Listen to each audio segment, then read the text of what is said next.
میں وہاں تھا ہانگ کانگ میں، تو ایک میرے بیان میں اہل حدیث بیٹھتے تھے. اچھا وہ مجھ سے کراس کویشچن بہت پوچھتے تھے بیان کے فوراً بعد، تو میں بڑا خوش ہوتا تھا، میں بٹھاتا تھا، میں نے کہا آرام سے بیٹھو. بڑی گپ شپ ہو گئی میری ان سے، دوستی ہو گئی. انہوں نے کہا یار جو بھی جس سے بھی سوال پوچھو وہ عام طور پہ غصہ ہو جاتا ہے، آپ کم از کم تمیز سے جواب دے دیتے. تو خیر ہماری ان سے گپ شپ ہو گئی. تو انہوں نے پھر اپنا ایک واقعہ سنایا کہ پاکستان سے ایک مولانا صاحب آئے، ہانگ کانگ کی مسجد میں محترم نے بیان کیا.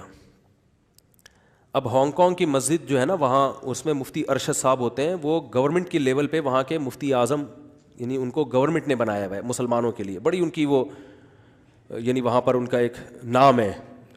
تو ان کے اپلیکیشن پہ ویزا مل جاتا ہے ہانگ کانگ کا، ورنہ ہانگ کانگ کا ویزا پاکستانیوں کے لیے بہت مشکل ہے. مجھے بھی انہوں نے انوائٹ کیا تھا. تو گورنمنٹ ان کو بڑا سپورٹ کرتی، یعنی گورنمنٹ میں ان کی بڑی ویلیو ہے. اچھا انہوں نے بڑا ظرف کر کے بلایا کسی کو، چلیں جی وہ مسلک وسلک کا نہیں بحث میں پڑھتے، کوئی بھی مشہور اسکالر ہو جو قرآن و سنت کی بات کرتا ہو اس کو بھی وہ انوائٹ کرتے ہیں.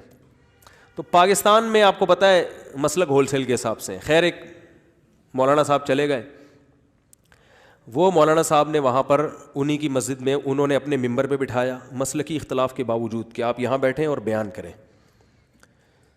تو وہ خطیب صاحب نے بیان کیا اور پورا بیان اتحاد امت پہ. کس پہ؟ امت کو جوڑنا ہے، امت کو کیا کرنا ہے؟ محبت، مسلک پرستی نہیں ہے، جوڑ، پشتو میں کہتے ہیں نا جوڑ توڑ سنگے مڑوڑ، سنا ہے نا. ہمارے جو دوست جب ملتے ہیں نا تو ہمیں یہ لفظ سمجھ میں آتا ہے، جوڑ توڑ سنگے مڑوڑ انڈی ولان خا دے دغت خو ندی کڑے. کوئٹہ کی پشتوں میں کہتے ہیں دغت مغت خو ندی کڑے اور لگی تستا ماچس کو کہتے ہیں. پشاور کی اور کوئٹہ کی پشتوں میں بڑا فرق ہے. تو ہمارے ایک دوست تھے بڑے مزاحیہ، وہ پھر جب ملتے تھے نا ہمارے شاگردوں سے وہاں کوئٹہ میں تو کہتے تھے جوڑ توڑ سنگے مروڑ شینی ہتھوڑے کشمش پکوڑے. وہ پوری گردان سنانا شروع کہتے بھائی کیا بول رہے ہیں؟ کہہ رہے ہیں یار ہمیں تو یہ سمجھ میں آ رہا ہوتا، آلو بخارے چھینی ہتھوڑے کشمش پکوڑے وہ سب لگا دیتے تھے ساتھ میں. تو خیر ان کو بلایا محترم کو، انہوں نے ممبر پہ بیٹھ کے بیان کیا اتحاد امت، ایک دوسرے کو. اب کیا ہوا، یہ اہل حدیث بیٹھے ہوئے تھے یہاں پہ نا، یہ مجھے اپنی کارگزاری سنا رہے تھے کہ میں اس بیان میں بیٹھا ہوا تھا. جیسے ہی جمعے کی نماز کا ٹائم آیا ہے تو محترم نے کہا ہم ان کے پیچھے نماز بولو بھائی، مفتی ارشد صاحب کے پیچھے نماز، جنہوں نے انوائٹ کیا اپنے ممبر پہ بٹھایا ہے بھائی، اپنی مسجد دی. آج کل کون کسی کو اپنا ممبر دیتا ہے، مسجد دیتا ہے بیان کرنے کے لیے؟ وہ اتنے براڈ مائنڈیڈ کہ آپ کو بٹھا رہے ہیں کہ چلو یار اللہ رسول کی بات ہی ہوگی نا، کیا ہوتا ہے مسلک سے. تو این جب جمعے کی، اچھا وہ غیر مسلم ریاست ہے، بعض دفعہ جمعے میں بہت سے غیر مسلم بھی آ رہے ہوتے ہیں، وہاں ہر ہفتے غیر مسلم مسلمان ہوتے ہیں الحمدللہ. ہانگ کانگ میں انہوں نے مجھے بتایا بہت تیزی سے اسلام پھیل رہا ہے الحمدللہ. تو اب جو نئے نئے مسلمان ہوئے ہیں ان پہ کتنا برا اثر پڑے گا نا کہ ابے یار ان کے تو اتنے اختلاف ہیں، اتنا بڑا مجمع ان محترم کے پیچھے جمعے کی نماز پڑھ ہی نہیں رہا. تو چلو یار آپ بعد میں دہرا لینا، فی الحال سیاستاً پڑھ لو ٹھیک ہے نا، پبلک کو دکھانے کے لیے پڑھ لو، غیر مسلموں پہ برا اثر نہ جائے. غیر مسلموں پہ کتنا برا اثر پڑے گا، جو نئے نئے مسلمان ہوئے ہیں یا ہونے والے ہیں وہ کہیں گے یار اتنا میٹھا بیان اور نماز نہیں پڑھ رہے. اب وہ جو حضرت مفتی ارشد صاحب تھے انہوں نے کہا کہ بھائی یہاں میں آپ کو مسلح پہ کھڑا کر دیتا، میں آپ کے پیچھے پڑھ لیتا، لیکن گورنمنٹ کی طرف سے مسلح پہ کسی اور کو کھڑا ہونے پر پابندی، کیونکہ پہلے اس طرح کے کچھ اختلافات ہو چکے ہیں پھڈے وڈے. تو گورنمنٹ نے لا بنا دیا ہے کہ چاہے کوئی بھی ممبر پہ بیان کرے گا نماز یہی پڑھائیں گے، ان کے علاوہ کوئی اور نہیں پڑھائے گا. میں جب گیا تھا نا بیان کرنے تو بھی میں نے نماز نہیں پڑھائی وہاں پہ. انہوں نے کہا آپ، ہم خواہش تھی کہ آپ نماز پڑھائیں لیکن یہ قانون یہاں پر ہے، یعنی کمیٹی کی طرف سے بھی اور شاید گورنمنٹ کی طرف سے بھی، کہ نماز آپ نہیں پڑھانی ہے. حکومت تو نہیں چاہتی نا لڑائی جھگڑے ہو، مسلمان تو پوری کوشش کرتے ہیں کہ ہو، لیکن غیر مسلم ریاست بھی غیر مسلم ہو کے نہیں چال رہی تھی کہ ان میں آپس میں کیا ہوں، پھڈے ہوں ٹھیک ہے نا. تو غیر مسلم ہو کے بھی چاہ رہے ہیں کہ یہ پھڈے نہ کریں، تو تمیز سے چلتے رہے امن اور شانتی کے ساتھ. تو وہ جو اہل حدیث تھے نا وہ چپک گئے. وہ کہتے ہیں جب انہوں نے بار بار اصرار کیا میں الگ، ہم نہیں آپ کے پیچھے نماز، ہمیں مسلح دیں، ہمیں مسلح دیں، ہم پڑھائیں گے نماز.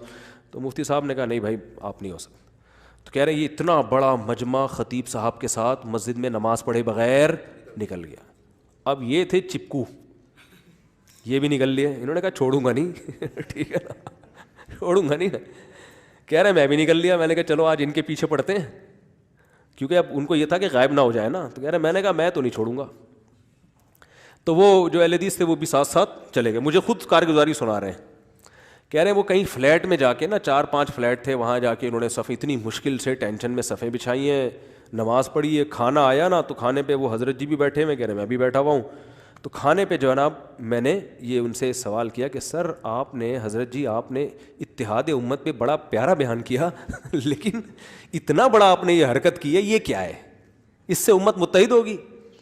تو کہہ رہے ہیں جیسے ہی میں نے کہا نا تو ان کے سارے جو مریدین ہوتے ہیں نا, وہ ایک سیاستدان تقریر کر رہا تھا نا, کہ ایک سیاستدان تقریر کر رہا تھا تو اس کو وہ ہوتے ہیں نا اسسٹنٹ ہوتے ہیں ان کے, وہ پہلے اپنے جو لیڈر کی تعریفیں کرتے ہیں کہ آپ یہ ہیں تو یہ ہیں, آپ یہ بادشاہ ہیں تو آپ جو ہے نا ان کی عوام ہیں, یہ لیڈر ہیں تو آپ ان کے ماتحت ہیں, ایسے کر کے وہ.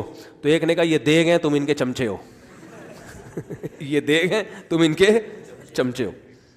تو وہ جتنے چمچے بیٹھے ہوئے تھے نا, کہہ رہے ہیں جب میں نے ان سے کہا کہ حضرت اچھا یہ ہوشیار بہت تھے, بڑی تمیز سے اعتراض کرتے تھے نا, ایسے گھننے بن کے بڑے آرام سے, کہ لگے نہ کہ اعتراض کر رہا ہوں, کیونکہ میرے پر بہت سارے اعتراضات کر چکے تھے یہ تو مجھے لوگوں نے کہا کہ ان سے ہوشیار رہنا.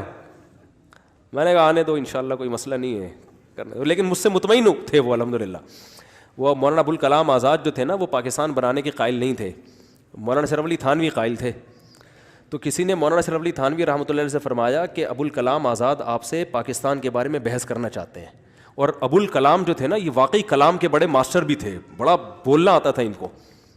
تو حکیم الامہ نے فرمایا کہ ابوالکلام کو آنے دو, آئے گا تو جد الکلام کو پائے گا. ابوالکلام کا مطلب کلام کا باپ. تو کہا کہ آنے دو, وہ کلام کا باپ ہے تو ہم کلام کے دادا ہیں, آنے دو بحث کریں گے. یہ قائل تھے مولانا اشرف تھانوی کے پاکستان بننا چاہیے, ابوالکلام آزاد قائل نہیں تھے. تو کہنے تھا ابوالکلام کو آنے دو, ابوالکلام آئے گا تو ادھر کس کو پائے گا, جد الکلام کو پائے گا ٹھیک ہے نا. تو میں نے ان سے کہا, میں نے کہا کرنے دو بھائی, وہ نیک آدمی تھا بیچارہ, بہت ساری جگہوں سے نا وہ مار کھایا ہوا تھا نا, اتنے سارے فرقے دیکھ دیکھ کے آدمی تو ویسے ہی پاگل ہو جاتا ہے نا. تو وہ اہل حدیث جو تھے نا وہ چپک گئے. تو انہوں نے مجھے بتایا کہ میں نے پھر ایسی کلاس لی نا اس کی, میں نے کہا سارا بیان یا تو اس موضوع پر بیان نہ کرتے, محبت اور الفت اور ہم سب مسلمان ہیں, ہمیں محبت سے رہنا چاہیے, اتنی کچھ کوئی اور ٹاپک چھیڑ لیتے یار, ٹھیک ہے نا.